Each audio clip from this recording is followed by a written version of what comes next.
Rwikordz on the beat. Happily my baby, happily my Arix TR. Azabekam krupaka, ana wazatete. Volile no perikiti saza mina misi fazameke.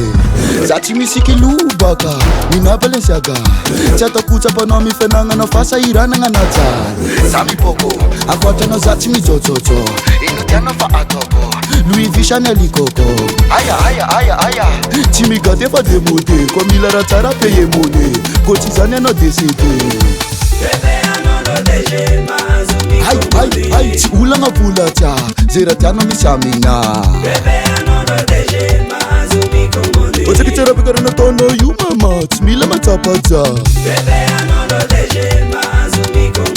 Kono mangeke, anondo desi, sami ke ponse.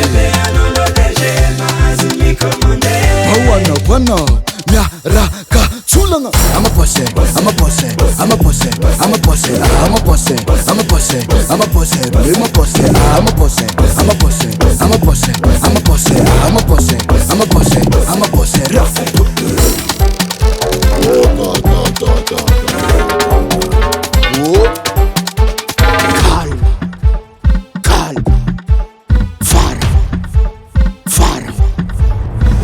Tienocha, famiglia te famuzenge fazata na ti. Mi bita kanoka fatata ko vita kwa mino raleno jabi.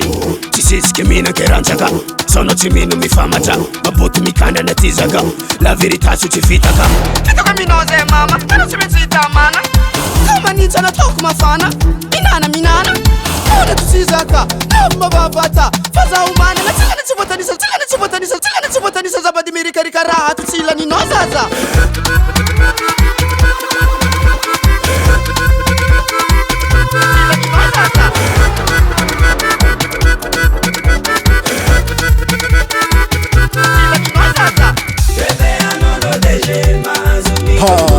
Ti hula nga pula cha, raile no mi samina.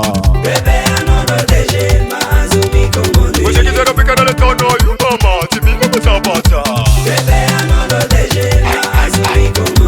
Anu komete, anu nrodeze, sami depase. Awana kwana, nya raka chulanga. I'm a boss, I'm a boss, I'm a boss, I'm a boss, I'm a boss, I'm a boss, I'm a boss, I'm a boss, I'm a